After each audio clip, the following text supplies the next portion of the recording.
Assalamu alaikum. Орны жашасаң өлім ашкере кылат дейт.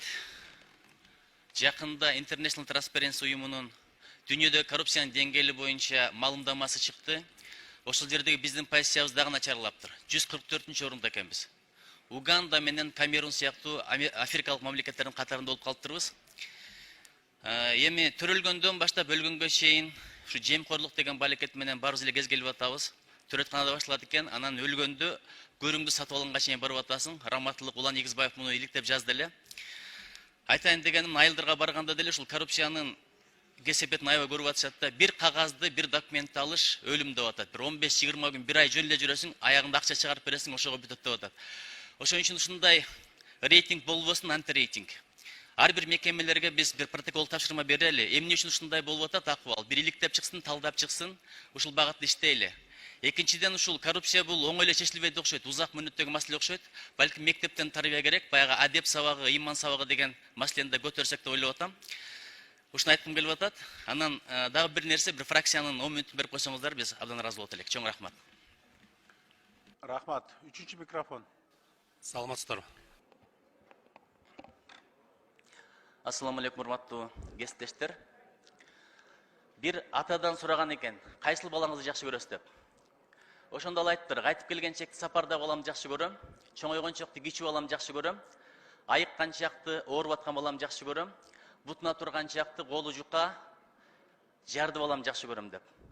Кыргызстандын ар бир айылы, ар бир булуң бурчу биздин мойнубузда өтүлүн алганбыз. Бардыгына тегиз кам көрүшүбүз керек, кызмат кылышыбыз керек. Бирок бүгүнкү күндө эң көп каржы алып турган, жардамга муктаж болуп турган, башына иш түшүп турган бир регион бар, анын аты Баткен облусу. Быйылкы көңүлдү ушул облуска көбүрөөк бөлсөк, сөз жүзүндө эмес, иш жүзүндө кылсак абдан жакшы болот эле. Ошон үчүн бир топ сунуштарым бар эле. Биринчиден, чек ара маселеси жөн эле сүйлөшүү менен бүтпөйт экен, көрдүңүздөр. Армия күчтүү болуш керек экен, ошон үчүн армияга модернизацияга абдан чоң көңүл бөлөлү, бул өтө маанилүү. Каражат бөлүш керек болсо каражат бөлөлү. Биздин аскерлерге чоң рахмат. Экинчиден, чек ара маселесин чечиш үчүн ал жактын адамдары көчүп кетип калбаш керек. Биз Баткен элине рахмат айталы. Ошол жерде ушунча кыйынчылыкка карабастан жашап атканына. Жапырт көчүп кетип калса, маселенин бардыгы ошондо чыгат. Көчүп кетпеш үчүн иш, жумуш ордундарын түзүш керек. Билем азыр мамлекеттин чама чаркы чектелүү. Ошон үчүн ишкерлерге шарт түзүп берели. Ким эгерде ошол жакта жумуш ордундарын түзсө, ошолорго налоговый каникул болбайлыбы? 5 жылга налогтон бошотолу. Ким эгерде фабрика курса, цех курса, завод курса, жумуш ордундарын түзсө, бул өтө маанилүү. Үчүнчүсү, биз билгенден быйыл 11,5 миллиард сом айыл чарбаны колдоого бөлүнөт деп атат. Ошону жеке колдорго бербестен, жеке колдорго берсең көпөсөр алат экен да, иштетип коет экен, эртең бир күнү дайын таппай калабыз.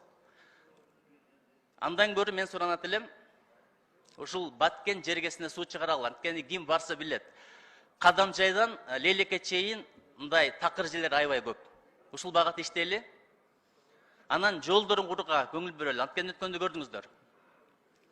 Трасса жабылып кала турган болсо, запас жолдор абдан жаман акыбалда. Ошондуктан биз ушуну сунуштайт элек. Анан комитеттин көчмө жыйынын Баткенде өткөзөлү. Эл менен сүйлөшөлү. Ошол жерде барып акыбалды караган, бул да өтө маанилүү нерсе. Анан биздин Султанбай агайыбыздын дагы бир сөздөрү бар экен. Фонд түзөлүп, биздин фракция өзүнүн айлыгын которуп бергенге даяр. Баткенди колдош боюнча. Анда эмес азыр Султанбай агайга да сөз берели, өзүнүн ойлорун, сунуштарын айтсын. Чоң рахмат. Рахмат. Келиңиз.